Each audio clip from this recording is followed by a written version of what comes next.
Danny Wallace grew up wanting his father's love and attention. At the age of 5, he got the attention when his father raped him in his woodshop. He had finished with me sexually and then got down face to face with me where I could, for once in my life, smell that alcoholic breath.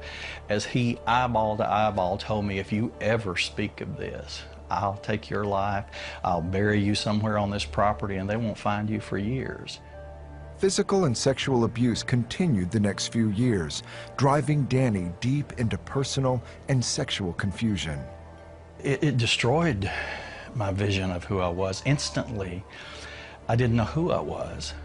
I would be whatever it took to not have to deal with what my father's actions had said to me that I was, and that was nothing, that I was nothing.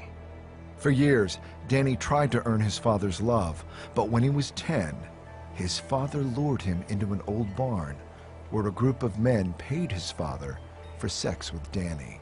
From 5 until 10, you know, I went to bed every night thinking if I can get it right, my dad will love me. But one of those men in that circle that afternoon said to my dad, what are we going to do with him if we kill him? And my dad said, we're going to get rid of him. I remember it as clear as if it were yesterday. I stood in the middle of that barn and I said to myself, that old man's never going to love me. There's nothing I can do, there's nothing I can say. He will never love me. When he was 11, Danny went to a church service with his aunt and uncle. He heard a message about a Father in heaven that loves him. And I remember that man kneeling beside me and putting his arms around me and said, would you like to know this Father? And I remember thinking, if there is such a Father, if there's a Father who loves me, who can see what I am, and yet he will accept me and love me, then oh yeah, I want to know him. In that little country church altar, I distinctly remember the voice of God whispering to my heart, Danny, you have finally found a Father who will never leave you or forsake you, wherever you go. Highest mountain, lowest valley, I will be there. Danny gave his life to God and for the first time in a long time, felt love and hope. Still, sexual abuse continued until he was 17. When he married his girlfriend, Lynn, he took his secrets with him, including homosexual tendencies. I knew I loved her with all of my heart, but I also knew I can't ever let her see me without my Danny Wallace mask on. She cannot know who I am. She can't know what I've been through. If you see how broken I am, if you see that my father hates me, you won't love me either.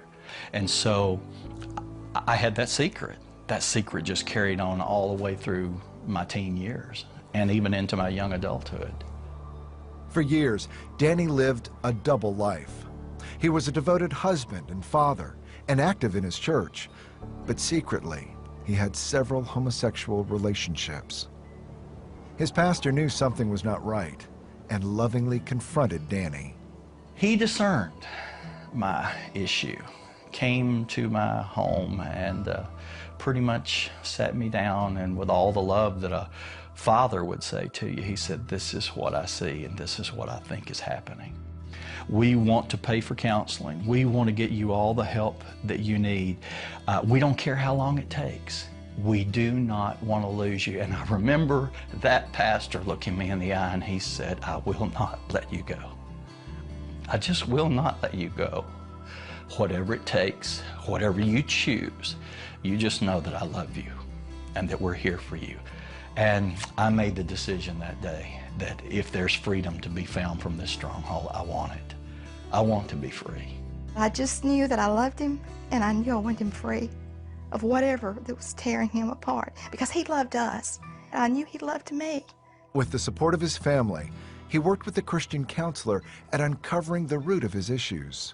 Where a stronghold has come in your life, there is a door, and a specific door that's open. I often tell people, if you can identify that door, the door that led you into your stronghold will be the door when you can identify it that leads you back out.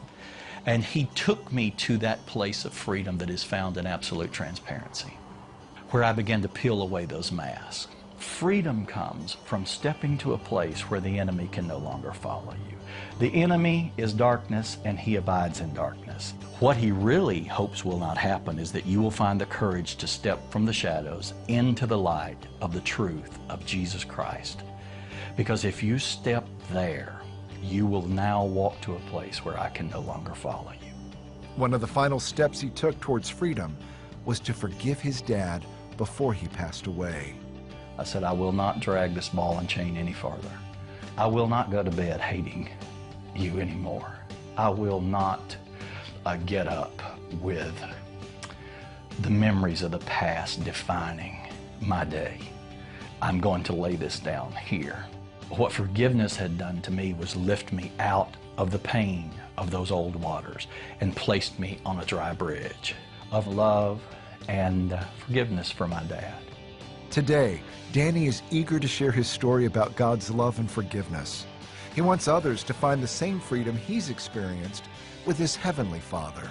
How desperately would you like to be free? And if you would like to be free, freedom can only come from stepping into absolute transparency with Jesus Christ.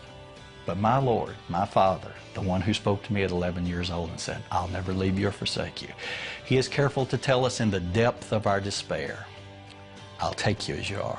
I do not condemn you. I didn't come to condemn you. I came to set you free.